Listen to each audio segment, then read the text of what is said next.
बिस्मिल्लाहिर्रहमानिर्रहीम। अस्सलामुअलैकुम वरहमतुल्लाहि वबरकातुहू। तारीख़ इस्लाम में एक अज़ीम अल-मुर्तबत खातून का नाम उसका फ़ज़्ल व कमाल पर जगमगा रहा है कि जिसकी शख्सियत आला तरीन अखलाक़ी फ़ज़ाइल का कामिल नमूना है। ऐसी खातून जिसने अपने नरम मेहरमा दिल के साथ मसाइब के बारगिरा को तहम्मुल से बर्दाश्त किया, लेकिन उस बेबी का अज़्म महकम हक़ व हकीकत के दिफा की राह में ज़रा बराबर मुतज़ल्लिल ना हुआ। जी हाँ, हम सानिया करबला के बाद यजीद को लगाम डालने वाली हस्ती हज़रत सैयदा ज़ैनब कुबरा की बात कर रहे हैं, जिन्होंने अपनी ग्रान का हयात तैयबा इस्लाम और उसके हकीकी किरदार के तहफ़्फ़ुज़ में गुजार दी।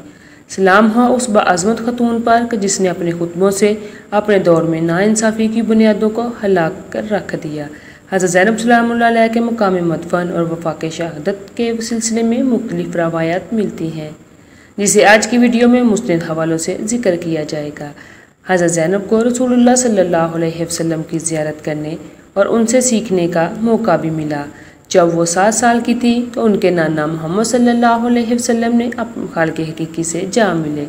हज़रत ज़ैनब 5 जमादिल सानी 5 हिजरी या 6 हिजरी इस दुनिया में तशरीफ़ लाईं।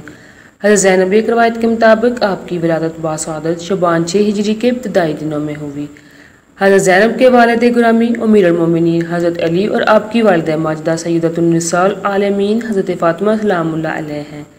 आपको ऐसे अजीम वालिदैन की औलाद होने का शरफ हासिल है कि जिनकी मुसल पूरी कायनात में कोई नहीं हो सकता। हज़रत ज़ैनब जब इस दुनिया में तशरीफ़ लाईं तो सैयदा फ़ातिमा ज़हरा इन्हें हज़रत अली रज़ियल्लाहु तआला अन्हा के पास लेकर आईं और उनसे फरमाया कि आप इस मालूद का नाम रखें। तो हज़रत अली ने फरमाया, मैं अल्लाह के रसूल से पहले इसका नाम नहीं रख सकता। फिर जब आप सल्लल्लाहु अलैहि वसल्लम तशरीफ़ लाए तो उन्होंने फरमाया, अभी जिब्राईल आए, उन्होंने कहा है कि इस मालूद का नाम ज़ैनब रखो। अल्लाह ने इस मालूद के लिए यही नाम मुंतखब किया है। जब हज़रत ज़ैनब बड़ी हुई तो हज़रत अमीरुल मोमिनीन ने उनकी शादी अपने भतीजे अब्दुल्ला बिन जाफ़र तैयार के साथ कर दी और उनका हक महर हज़रत फ़ातिमा के हक महर के तरह 480 दरहम करार दिया। हज़रत अमीरुल मोमिनीन ने हक महर की रकम अपने ज़ाती माल से जनाब अब्दुल्ला बिन जाफ़र तैयार को हिबा की। हज़रत अब्दुल्ला बिन जाफ़र तैयार उन लोगों में शामिल हैं कि जिन्हें तरीक़ सखावत आला नसब और बुलंद ईमान के हवाले से जानती है।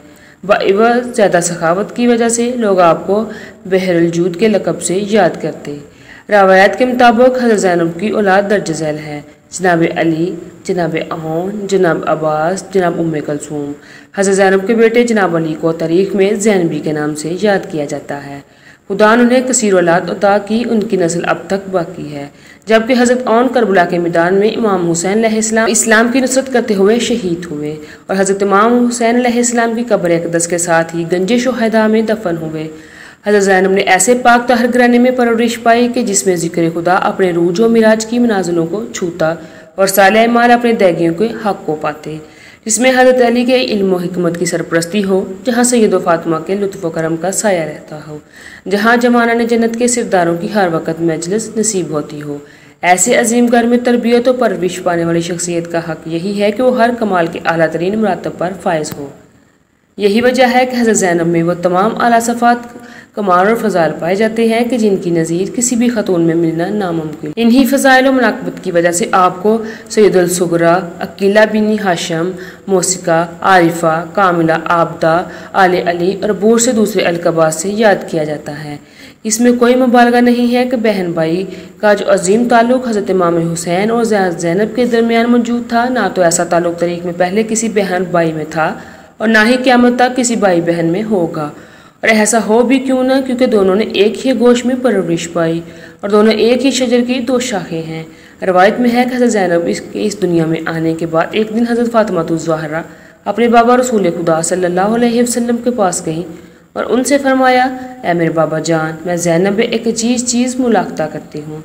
तो रसूल खुदा सल्लल्लाहु अलैहि वसल्लम ने पूछा, वो क्या है? हज़रत फ़ातिमा ज़हरा ने फरमाया, जब तक हुसैन घर नहीं आ जाता ज़ैनब रोती रहती है।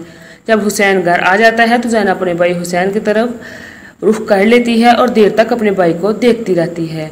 जब रसूल खुदा सल्लल्लाहु अलैहि वसल्लम ने यह बात सुनी उन्होंने रोना शुरू कर दिया और फरमाया, मुझे जिब्राईल ने इन पर होने वाले मसाइब के बारे में बताया है जो हुसैन और ज़ैनब पर ढाए जाएंगे। हज़रत ज़ैनब ने करबला, कूफा, शाम और मदीना में जिन मसाइब का मुकम्मल साबित कदमी और शुजाई से सान मांग किया उन मसाइब के सामने। उन मसाइब का सामना करने से पहाड़ भी रेजों में तब्दील हो जाते हैं और समंदर कत्लों की शक्ल इख्तियार कर जाता। आप इस्लाम की हिफाजत व बका के लिए कुर्बानियाँ देने से ज़रा बराबर भी ना घबराएं और अपने भाई का बेसर लाशा हाथों में लेकर आसमान की तरफ मुंह करके फरमाती हैं, ए अल्लाह हमारी इस कुर्बानी को कबूल फरमा। हज़रत ज़ैनब के ज़हद व तक़वा और इबादत के बारे में तारीख जो बयान करती है कि हज़रत ज़ैनब ने कायनात के मुश्किल तरीन दिनों करबला और शाम जैसे मसाइब में भी कभी अपनी नमाज व तहज्जुद को भी कज़ा नहीं किया। फाजल कायनी कहते हैं, हज़रत इमाम सज्जाद फरमाते हैं कि शाम जाते हुए मेरी फूफी ज़ैनब ने रास्ते के तमाम तर मसाइब के बावजूद भी अपनी नमाज तहज्जुद को भी कज़ा न की। एक दिन मैंने देखा कि मेरी फूफी बैठकर नमाज पढ़ रही हैं, तो मैंने उनसे यूं बैठकर नमाज पढ़ने का सबब पूछा तो उन्होंने फरमाया, मैं भूख कमज़ोरी की शिद्दत की वजह से बैठकर नमाज पढ़ रही हूँ। उसकी वजह यह थी कि सीरा ने करबला को जालिम जो खाना देते थे वो इंतहाई कम होता, जिसकी वजह से बीबी अपना खाना भी बच्चों में तकसीम किया करती। रवायत में मज़कूर है कि जब हज़रत ज़ैनब अपने बाबा के साथ कूफा में रहती थी तो उस वक़्त अपने घर में औरतों को कुरान की तफसीर पढ़ाती थी। हज़रत ज़ैनब के पर्दा का ये आलम था कि यहया ज़मानी कहते हैं कि मैं मदीना में हज़रत अमीरुल मोमिनीन के पड़ोस में रहता था, लेकिन खुदा की कसम ना तो मैंने कभी हज़रत ज़ैनब को देखा और ना ही कभी उनकी आवाज़ सुनी। जब हज़रत ज़ैनब अपने नाना रसूलुल्लाह सल्लल्लाहु अलैहि वसल्लम की कब्र की ज़ियारत के लिए जाती हैं तो रात के वक़्त ज़ियारत के लिए घर से निकलती। उनके दाएं तरफ इमाम हसन, बाएं तरफ इमाम हुसैन होते, उनके आगे आगे अमीरुल मोमिनीन हज़रत अली खुद चलते और जब वो कब्र के करीब पहुंचते तो हज़रत अली आगे बढ़कर चिराग को बुझा देते। एक दफ़ा इमाम हसन अलैहिस्सलाम ने अपने बाबा से चिराग बुझाने का सबब दरियाफ्त किया। इमाम अली ने फरमाया, मैं नहीं चाहता कि किसी की नज़र तुम्हारी बहन पर पड़े। हज़रत ज़ैनब को ऐसे इलमनाक और पुरदर्द मसाइब का सामना करना पड़ा कि जिससे कमसन बच्चे के भी बाल सफ़ेद हो जाते। मलका कायनात के अजीम बेटी ने अपने तमाम अजीज़ों को यके बाद दीगर शहीद होते हुए देखा। पहले रसूल खुदा सल्लल्लाहु अलैहि वसल्लम और अपनी वालिदा हज़रत फ़ातिमा ज़हरा की रुखसत के बाद फिर अपने बाबा हज़रत अमीरुल मोमिनीन हज़रत अली के सर पर लगने वाली शदीद ज़रबत और शहादत का दुख बर्दाश्त करना पड़ा। इसके कुछ अर्से बाद अपने भाई इमाम हसन की शहादत उनके जनाजे पर लगने वाले तीरों को देखा और फिर करबला के मैदान में आले बैत रसूल पर होने वाले कायनात के सबसे बड़े मजालिम की गवाह बनी और रसूलुल्लाह की नवासी होने के जुर्म में कैदोबंद की मुसीबतों को बर्दाश्त किया। लेकिन इन तमाम मसाइल के बावजूद अपने मौक़िफ़ पर ऐसे साबित कदम रही कि पहाड़ अपनी जगह से हिलते हैं तो हिल जाए, लेकिन रसूलुल्लाह सल्लल्लाहु अलैहि वसल्लम की नवासी साबित कदमी में ज़रा बराबर फ़र्क न आया। अपने गुफ्तार और सीरत में ऐसी शुजायत और दलेरी से काम लिया कि लोगों को हज़रत अली बिन अबी तालिब की शुजायत याद आ गई। सब्र हलम और दनाई में अपनी वालिदा हज़रत फ़ातिमा ज़हरा की शबीह बनकर तारीख़ के सफ़ात पर ज़ाहिर हुई। हज़रत ज़ैनब ने अपने वक़्त के सबसे बड़े आमिरों और फ़िरौनों के सामने यूं गुफ्तगू की कि आज भी लोग सोचते हैं कि अपने तमाम अजीज़ों की शहादत और इतनी ज़्यादा मुश्किलात का सामना करने के बाद भी एक खतून किस तरह से ऐसे अजीम खुतबे दे सकती है। हज़रत ज़ैनब ने अपनी कुव्वत गुफ्तार के ज़रिए कूफा शाम में हर बोलने वाले को खामोश करवा दिया और अपने खुतबों के ज़रिए इमाम हुसैन की मज़लूमाना शहादत और अहले बैत रसूल की अज़मत को दुनिया तक पहुँचाया। यजीद और उस तरह के मौजूद और साबका ज़ालिम हुक्मरानों की मुनाफ़िकत और इस्लाम दुश्मनी का पोल दुनिया के सामने खोल के रख दिया। यह हज़रत ज़ैनब के कूफा और शाम में दिए गए खुतबे ही थे कि जिन्हें यजीदी हुकूमत की जड़ों को हिला कर रख दिया और यजीद मलूम जैसे दुश्मन असीरा ने करबला को बिलाखिर वापस मदीने भेजने पर मजबूर हो गया। हज़रत सैयदना हुसैन की अलमनाक शहादत के बाद हज़रत ज़ैनब की आंखों से आंसू का बहना ना रुका और ना ही गम में कोई कमी आई और ना करबला कूफा शाम में लगने वाले दिल के जख्म महू हुए। रवायत में है कि जब हज़रत ज़ैनब ने 62 हिजरी को मदीना से शाम का सफ़र किया तो रास्ते में उस दरख्त के पास से गुजरी कि जिस पर ज़ालिमों ने असीरा ने करबला का काफिला लाते हुए हज़रत सैयदना हुसैन अलैहिस्सलाम का सारे अक़दस लटकाया था। उस दरख्त का देखना था कि वो तमाम मसाइब फिर से आंखों के सामने आ गए जिनको हज़रत ज़ैनब ने देखा था और करबला के दिए तमाम जख्म दोबारा हरे हो गए। हज़रत ज़ैनब अपने भाई इमाम हुसैन की शहादत के तकरीबन 2 साल बाद यानी 15 रजबुल मुरज्जब 62 हिजरी को अपने खालिक हकीकी से जा मिले।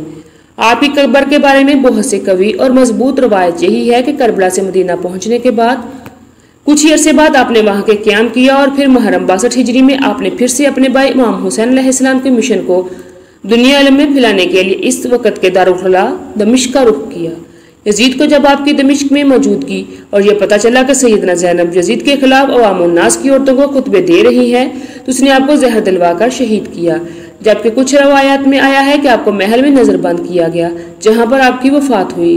जबकि एक रवायत ये मिलती है कि आप मदीना से अभी दमिश्क की सरहद हरी पहुंची थी और अपने करबला से दमिश्क और दमिश्क से मदीना के अजियतनाक सफर को याद करके इतना रोई कि आपकी रूह परवास कर गई। इसलिए दमिश्क मौजूदा शाम में ही आपको दफनाया गया। कुछ रवायात में यह बयान किया जाता है कि आपकी वफात मदीना में हुई क्योंकि आप करबला से वापस मदीना आई और ताहियात वहां ही रही। लेकिन इस कौल को इस जवाब के साथ रद्द किया जाता है कि अगर आपकी कब्र मदीना में होती तो यकीनन उनका कोई निशान होता, इसलिए कि आपकी शख्सियत कोई मामूली शख्सियत नहीं थी कि आपकी कब्र की तरफ कोई तवज्जो ना करता, ना कोई जियारत को जाता और ना ही कब्र मुखफिर आ जाती। इसी वजह से इस कौल को रद्द किया गया है। 14वीं सदी ईस्वी में यह बात मशहूर की गई कि आप मिस्र के इलाके कर्नातबूर अलबसा में मदफून हैं, लेकिन बाद में तहकीकात से यह पता चला कि मिस्र में मौजूदा वो कब्र ज़ैनब बिन्त यहया अल-मतूज बिन हुसैन बिन ज़ैद बिन हसन अली बिन अबी तालिब की कब्र है, ना कि हज़रत ज़ैनब बिन्त उम्मुल मोमिनीन हज़रत अली की।